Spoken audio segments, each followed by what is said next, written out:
Sisters, sisters, there were never such devoted sisters. Never had to have a chaperone, no sir. I'm here to keep my eye on her. The complicated relationship of sisters. That girl has my face! It seems to be as prevalent in pop culture Elsa! Wake up, wake up, wake up! as the number of ridiculously embarrassing stories most sisters have on each other. Joe, you love him. What? No, I don't. Yes, you do. And yet, Sally Hepworth's latest book features sisters in a way you've likely never seen them before. People without sisters think it's all sunshine and lollipops or all blood and guts. But actually, it's always both. Sunshine and guts, lollipops and blood. Good and bad. The bad is essential to the relationship as the good. Maybe the bad is even more important because that's what ties you together. Like her other internationally best-selling titles, The Good Sister can be unusually described as a heartwarming, yet sinister psychological thriller. The Good Sister is about Fern and Rose, who are twins, and they are incredibly close, not just because they're twins, but also because they have got this terrible secret that they are carrying from their childhood. You'll even be questioning who the Good Sister is by the surprising end of the book. Rose, the responsible married sister, or Fern, the single librarian who registers somewhere on the autism scale, an enlightening but secondary characteristic.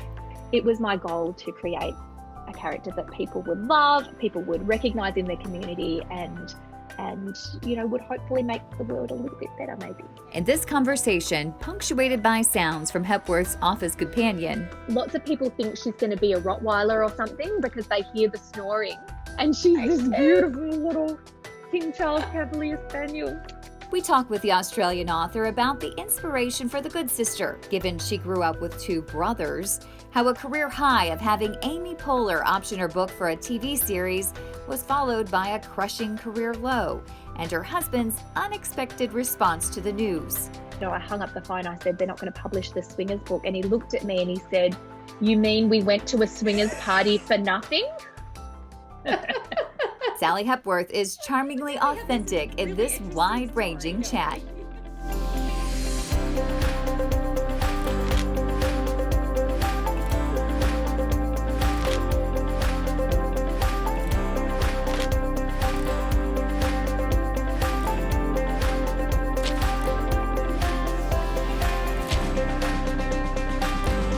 Sally Hepworth, thank you so much for joining us.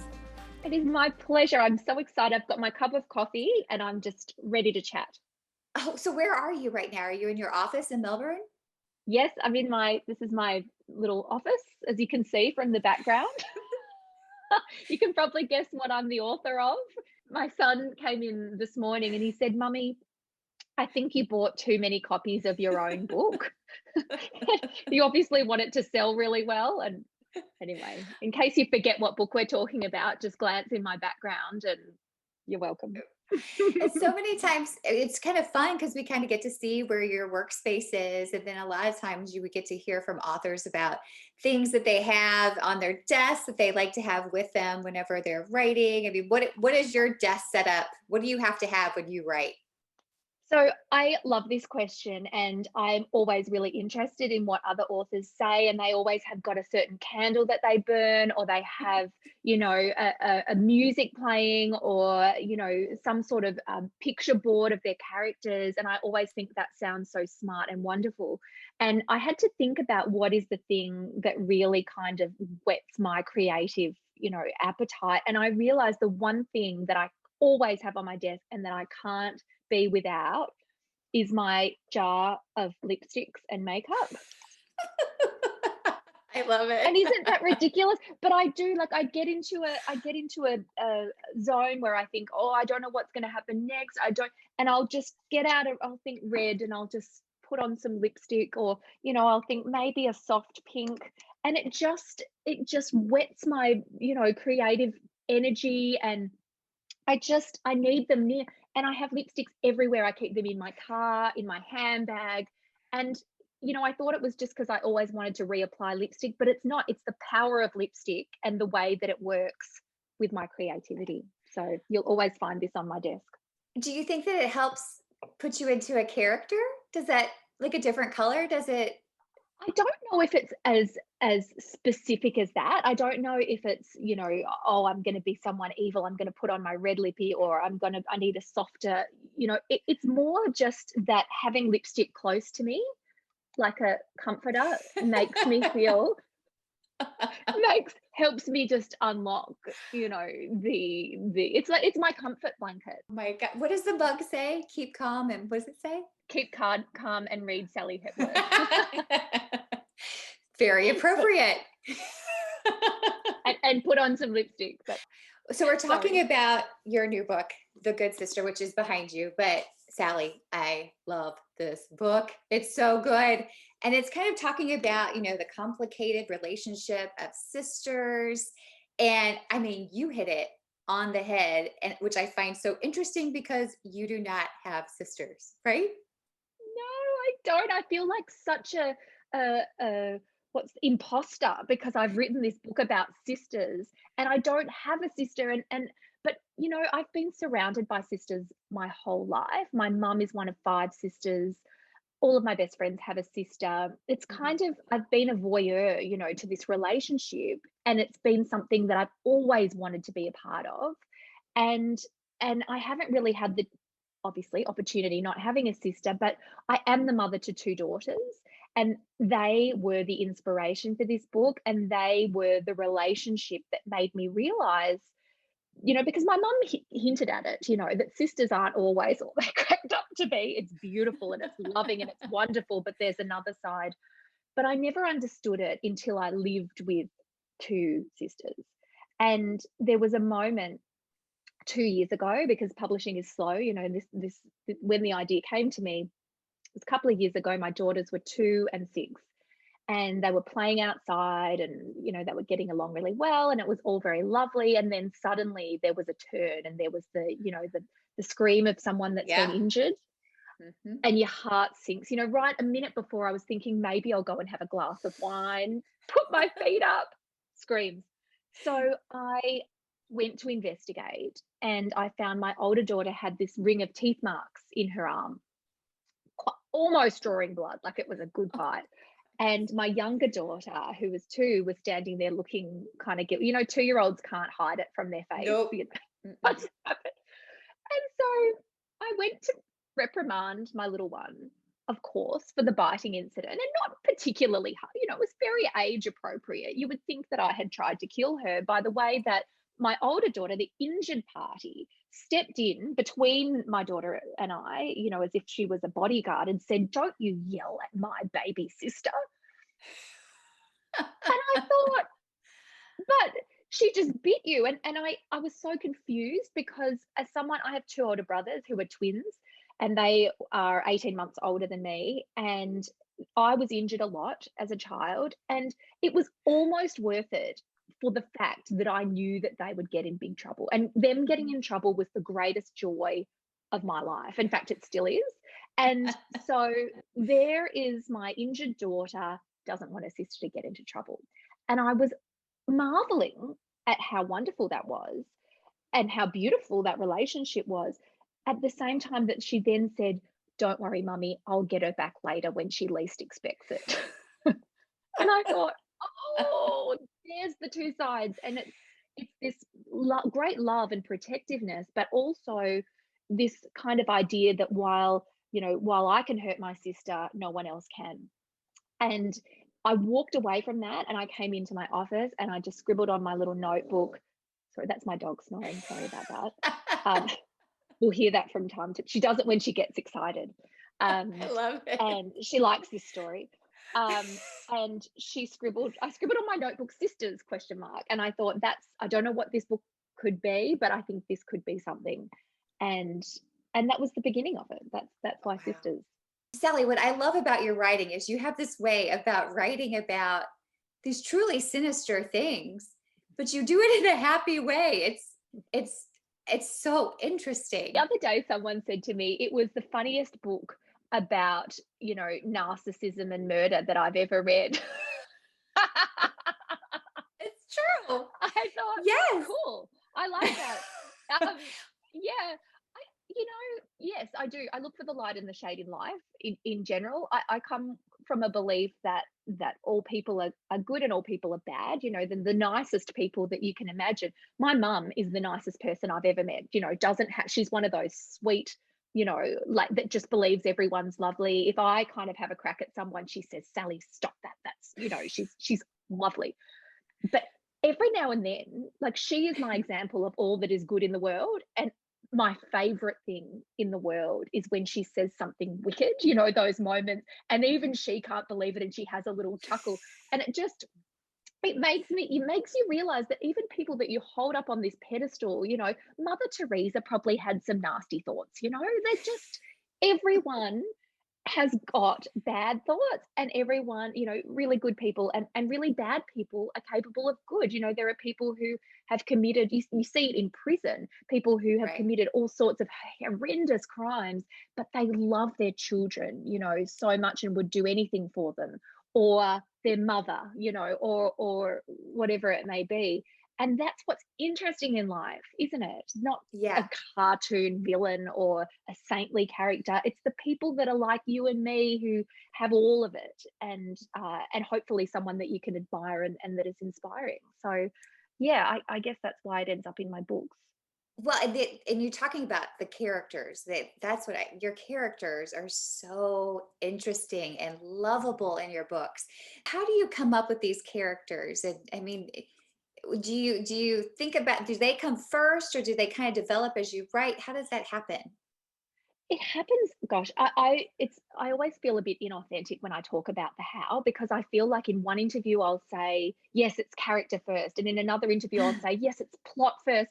And it's because I don't truly understand how it happens. What I know about this book is that Fern came to me as this three-dimensional character, which isn't always the case. Sometimes I've got a really good idea of the premise of the book, but the characters almost take me a whole draft of being a talking head without much personality before I get to the end and I realize, oh, I think that actually they, I get to know them over the course of the book, and then I have to go back and populate them with this personality in a way. Whereas Fern, she came to me as a talking, walking person. And I knew things about her, like the fact that she was good. And I'll step back a little bit there. She is obviously neurodiverse, and I didn't label her as being on the spectrum, although it's my belief that if she had been diagnosed, she would have been categorized as high functioning autistic. Um, she obviously had sensory processing disorder, which is one of the common comorbidities of autism. That's something that's so close to my heart because I come from a neurodiverse family. In my immediate family, we have autism, we have sensory processing disorder, we have ADHD.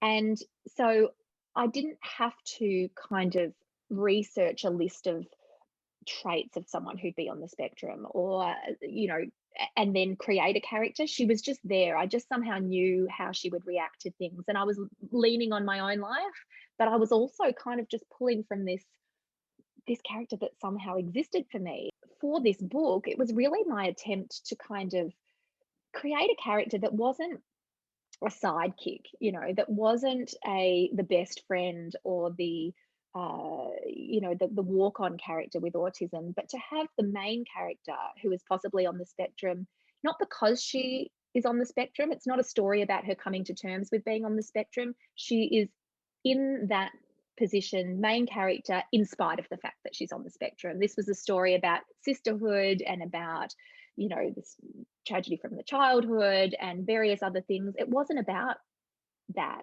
And in fact, I would argue that the least interesting thing about Fern is that she's on the spectrum. She's an amazing librarian. She is a wonderful sister.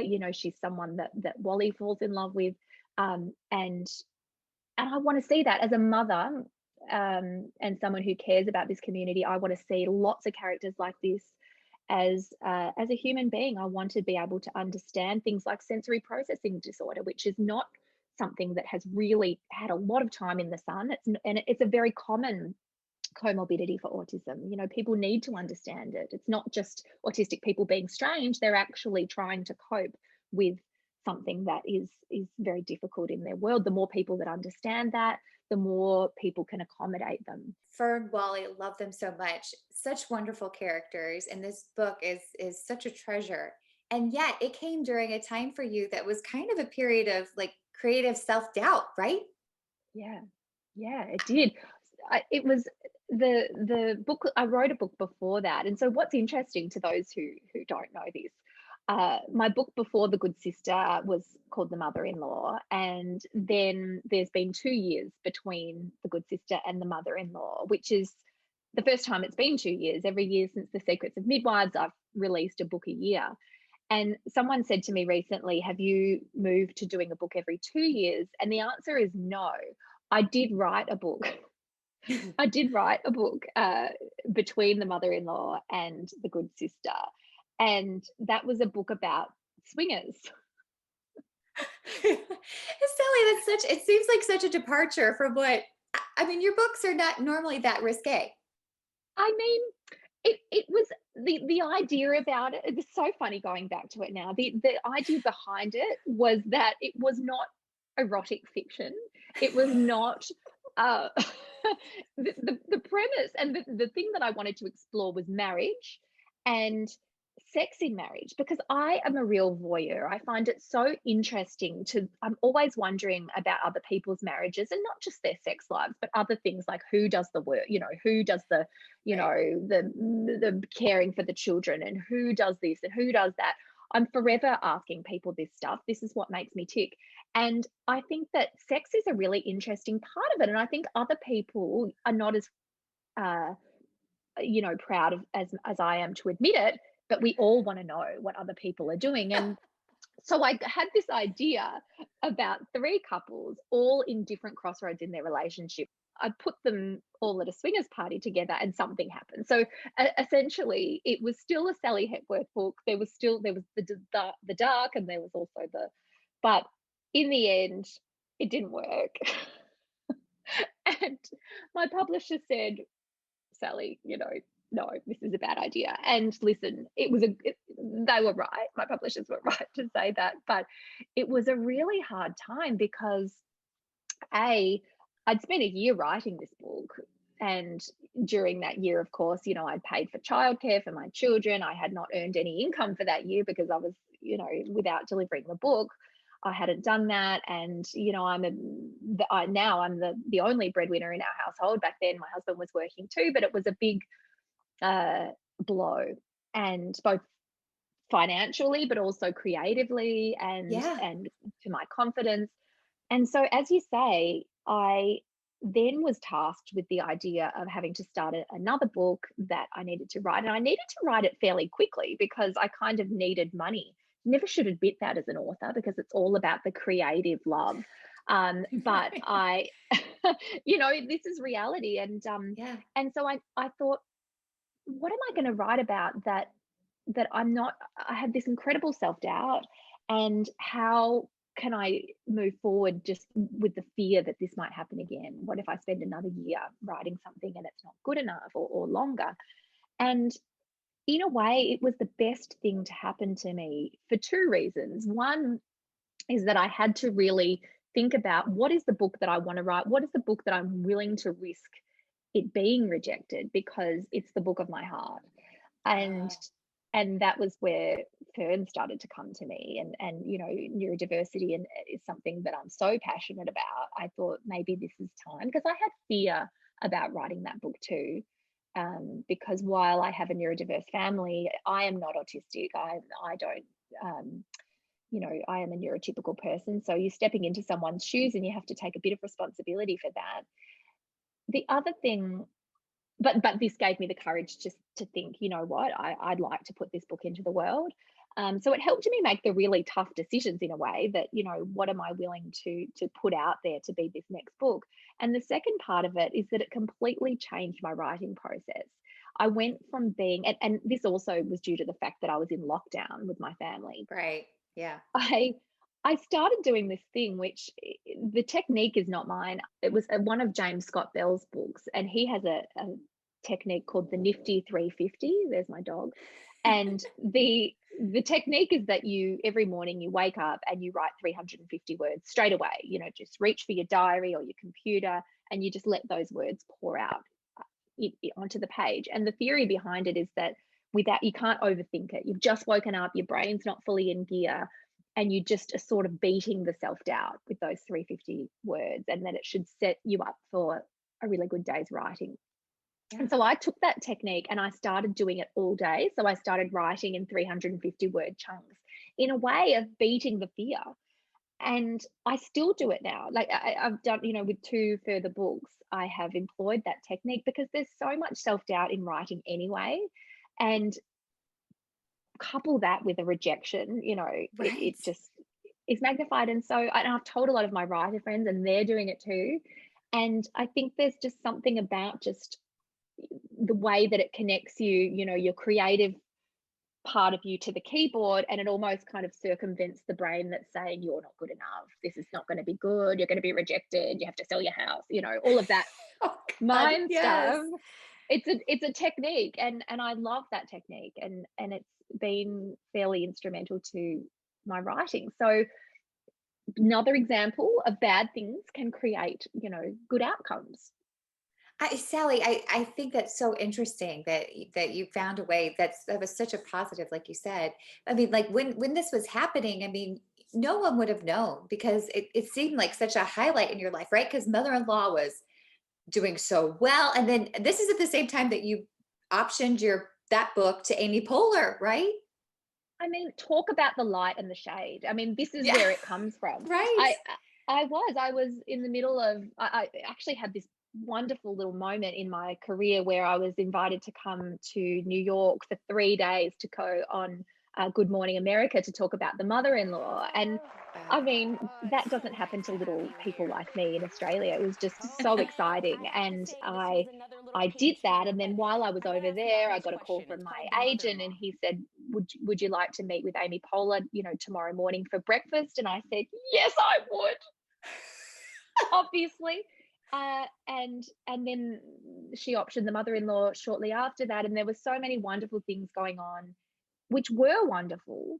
Yeah. And at the same time, I was having so much creative doubt, and I was so afraid of what would happen if I couldn't write another book, or if I couldn't get my head around it. But and it was really hard. I don't want to downplay it now. It was really hard.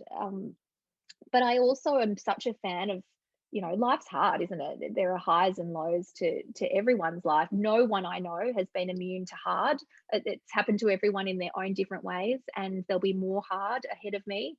And you do get through it, and it becomes part of a really interesting story that you have to tell. Everyone loves the swingers story. I mean, you can't imagine I imagined that I'd be telling the story about, and my husband and I actually went to a swingers party.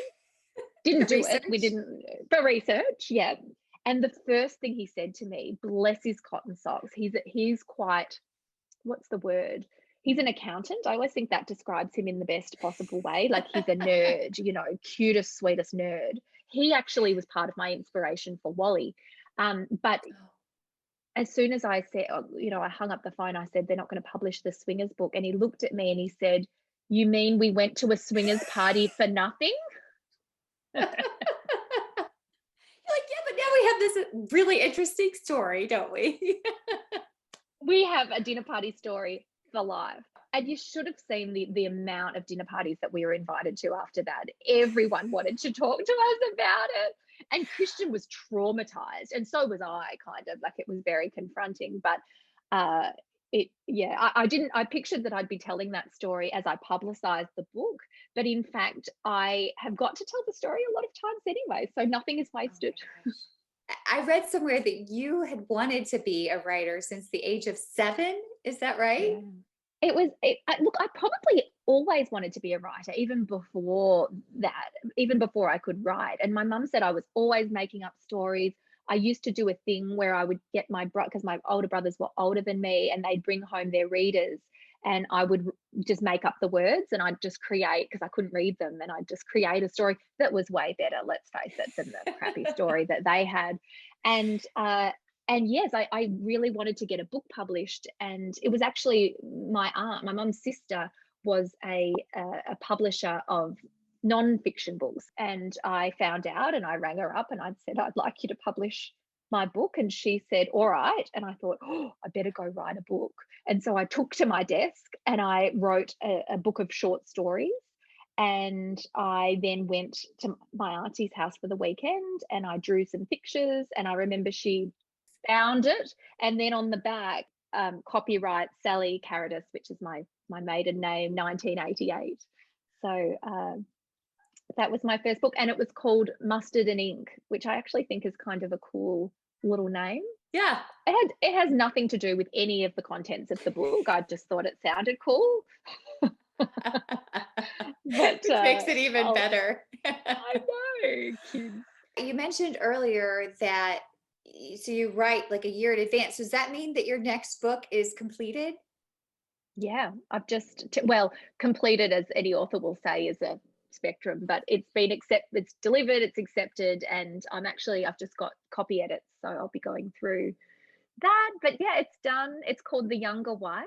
It is all of the kind of hallmark things that I love: familial, dysfunctionality, and it's about an adult family that have to deal with a new, the father marries a woman the same age as his daughters, and they're all trying to kind of get their head around that, and the mother is still alive, but she has Alzheimer's, and the whole kind of thing explodes, and there's a dead body, as there usually is in my books, and it's all a bit of piecing it all together. So I had great fun with that book, and there is all of the things, the light and the shade, the funny, the slightly mad family stuff. So yeah, I think that'll be coming this time next year. Oh, that's exciting. And then you mentioned, so then you have another idea ready then that you'll start writing. When does that happen? Soon?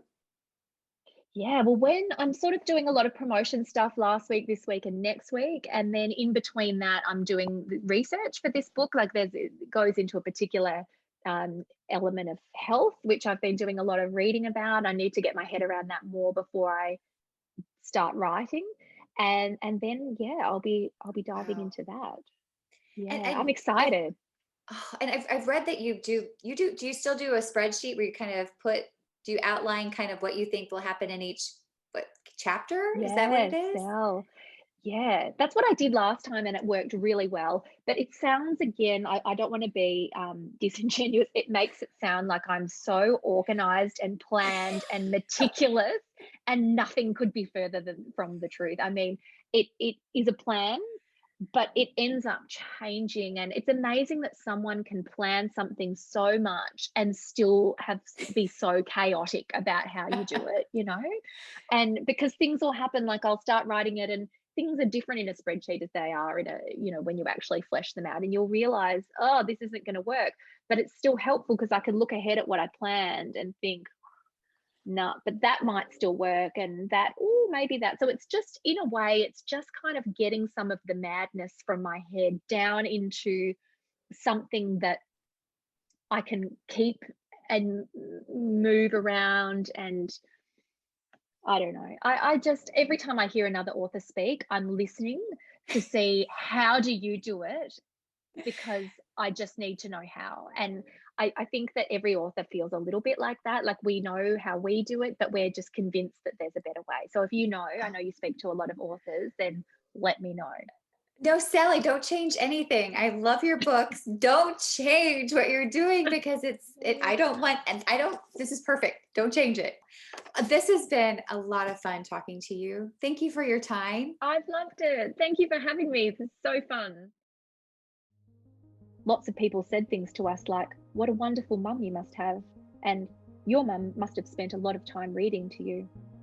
The first time someone said that, I started to point out that no, it wasn't Mum who spent time reading to us, but then Rose tapped her bracelet against mine. Mum had given us our bracelets when we were born. Mine was engraved with a fern, and Rose's with a rose. Somewhere along the way, they became our way of talking to each other without talking. Rose always taps her bracelet against mine as a warning. Stop.